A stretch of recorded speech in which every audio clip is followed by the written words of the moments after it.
This is the face of a serial killer who killed 8 women and was suspected of killing 130 more. In 1978, Rodney Alcala made an appearance on The Dating Game, a well-known show where 3 bachelors competed for a chance to go on a date with a bachelorette. All right, there are 3 bachelors over there. There'll be 1, 2, and 3. Ask them anything you like to find out more about them, except their name, age, occupation, or income, okay? Alcala was introduced by the host as a successful photographer. We're gonna have a great time together, Cheryl. During the episode, Alcala eagerly answered the bachelorette's provocative questions. What's your best time? The best time is at night, nighttime, Why do you say that? because that's the only time there is. The only time? What's wrong with morning, afternoon? Well, they're okay, but nighttime's when it really gets good. Then you're really ready. I'm a drama teacher, and I'm going to audition each of you for my private class. Bachelor number 1. You're a dirty old man. Take it. Oh, come on, over here. Oh,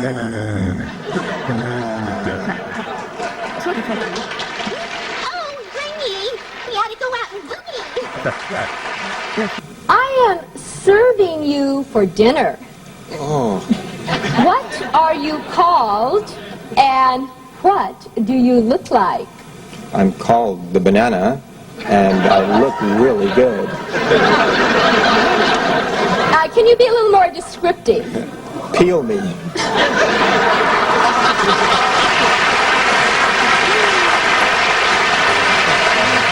Later, Bachelor 1, later. He was charming enough to be chosen for a date by the bachelorette, Cheryl Bradshaw. However, what Bradshaw and the audience didn't realize was that Alcala was a serial killer in the middle of his killing spree. Producers did not conduct a background check, so they didn't know he had also already murdered at least 2 women in Southern California. This is the real story of how it all happened, and how Rodney Alcala came to be known as the Dating Game Killer. In Los Angeles in 1968, 8-year-old Tali Shapiro was walking to school when a car pulled up alongside her. A Good Samaritan had witnessed her getting into the car and contacted the police.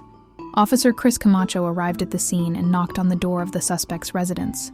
Rodney Alcala answered, claiming he was in the shower and needed time to get dressed. Camacho, sensing something was wrong, kicked in the door and discovered a horrifying scene: Shapiro's bloodied body lying on the kitchen floor, appearing lifeless. Miraculously, the young girl was still alive, gasping for air, and was rushed to the hospital in critical condition.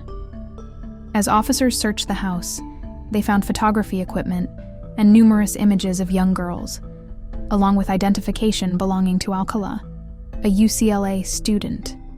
Despite the evidence, Alcala managed to escape through the back door before police could apprehend him. For years, detectives like Steve Hodel struggled to track him down, as Alcala's charisma and charm deceived those around him, including his UCLA professor, who couldn't believe he was capable of violence. In 1969, the FBI put Rodney Alcala on its most wanted list, but finding Alcala was going to be no simple matter. Looking into his history, Alcala's father abandoned the family when he was young, and at 17, Alcala enlisted in the army. However, he was released after allegations of sexual misconduct were made against him. 3 years after his attack on Tali Shapiro, Alcala's dark side, once again, emerged. In June 1971, Cornelia Crilly, a 23-year-old flight attendant for TWA, was brutally murdered in her New York City apartment. To evade the arrest warrant stemming from the Shapiro assault, Alcala left California and enrolled at NYU, using the name John Berger. In 1971, he obtained a counseling job at a New Hampshire arts camp for children.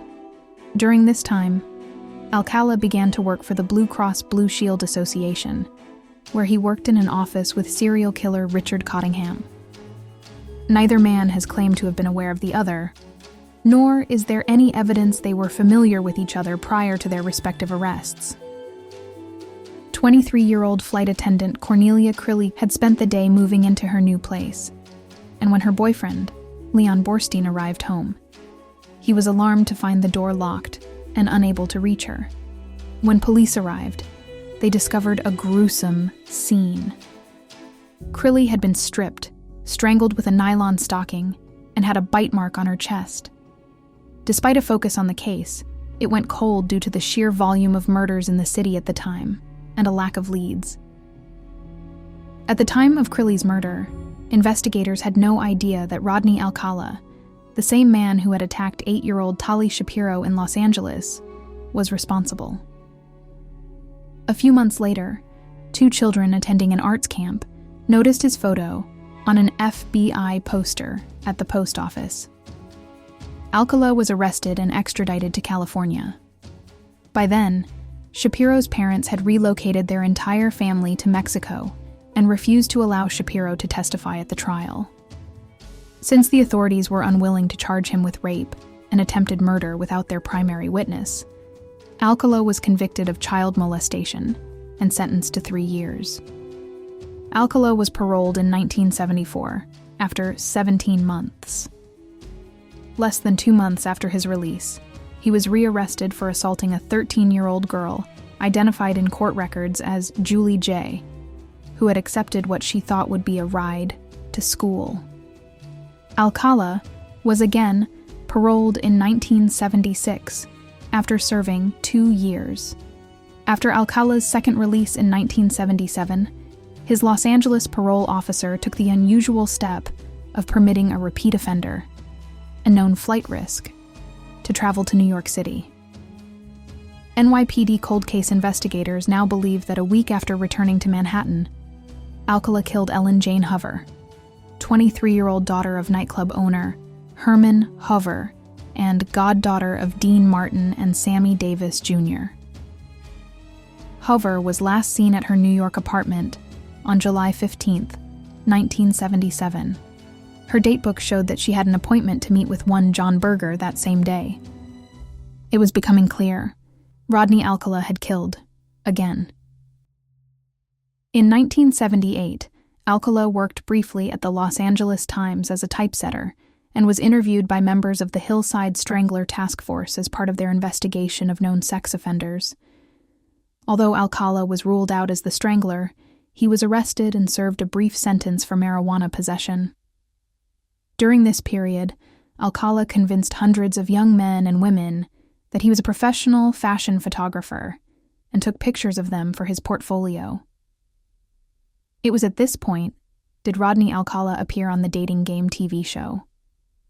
A fellow Bachelor contestant later described Alcala as a very strange guy with bizarre opinions. He was a real creepy guy, a real idiot. Jed Mills was Bachelor number 2, and nearly 40 years later, he's still haunted by their encounter. This creep comes up and he puts his face practically in my face and he says, "I always get the girl." When I think about what he said, "I always get my girl," he kills him. That's what he's talking about. What's your best time? The best time is at nighttime. After being rejected by Bachelorette Cheryl Bradshaw, Alcala went on a crime spree, killing 5 more young women between November 1977 and June 1979. In November 1977, Rodney Alcala murdered 18-year-old Jill Terry Barcombe in Los Angeles. Her body was discovered on a dirt path near Mulholland Drive, and while authorities initially suspected she was a victim of the Hillside Strangler, they later determined her case was unrelated. The following month, Alcala killed 27-year-old nurse Georgia Marie Wickstead, who was found dead in her Malibu apartment after signs of forced entry. DNA evidence and a handprint linked Alcala to the crime. In June 1978, Charlotte Lee Lamb, a 31-year-old legal secretary, was found dead in the laundry room of her El Segundo apartment complex. Evidence collected at the scene, along with items found in a storage locker, connected Alcala to her murder. The following year, Alcala picked up 15-year-old Monique Hoyt, subjected her to a brutal assault, but she managed to escape and report the incident. In June 1979, Alcala killed 21-year-old Jill Marie Parenteau, who was found dead in her Burbank apartment after a forced entry. Blood evidence later identified Alcala as her killer. Days later, 12-year-old Robin Christine Samso disappeared while riding her bicycle in Huntington Beach, and her body was found nearly 2 weeks later in the Los Angeles foothills. The investigation into her death led to Alcala's arrest after his parole officer recognized a circulated sketch of the suspect. Alcala was arrested in July 1979 and held without bail. He went on trial for Samso's murder, was found guilty in May 1980, and sentenced to death in June. However, the verdict was overturned by the California Supreme Court in 1984 because jurors had been improperly informed of his prior sex crimes. In May 1986, after a second trial, virtually identical to the first, except for omission of the prior criminal record testimony, he was again convicted, then sentenced to death in August. In 2003, prosecutors entered a motion to join the Samso charges with those of the 4 newly discovered victims, who were all posed in explicit positions after they'd been killed. In February 2010, Alcala stood trial on the 5 joined charges. The former photographer is acting as both his own attorney and a witness in the trial in Orange County, California. Alcala's been behind bars for 30 years. He was sentenced to death twice for the murder of Robin Samso. She was just 12 years old when she was kidnapped and killed June 20th, 1979, and her body was found not far from Alcala's home. But again, both verdicts were later overturned. Now in his third trial, Alcala wants to prove that he wore a certain pair of gold earrings underneath his 70s-style haircut. The earrings are key to the prosecution's case. Robin Samso's mother testified that her daughter's earrings were the same pair found in Alcala's storage unit. Alcala showed the jury his appearance on the game show in court, hoping it would help his defense prove he owned the earrings almost a year before Samso was killed. But here's the thing. The clip isn't very clear and only shows Alcala's earrings for a few seconds. Now, Rodney Alcala is also charged with killing 4 other women in the Los Angeles area from 1977 to 1979. After less than 2 days' deliberation, the jury convicted him on all 5 counts of first-degree murder. Got a very fair trial, and I do not feel that he was an underdog. There was strong debate for a particular juror who wanted life in prison without the possibility of parole. And what sealed it for us was when he only focused on the one case. There were several times that I had to fight back crying during the trial. I did find it to be very emotional. The best word I can use is he's a monster. He's not a human being. He's smart, but he's too smart by half, I guess is the saying. It was interesting, but you feel like you got to take a shower at the end of every day. And I hope that it does offer some gratification to the loved ones of the victims who are here, that this jury came to the right result. And the evidence is so overwhelming at this point. How could there be any other result? But finally, the execution of this monster. Robin's mom, how are you?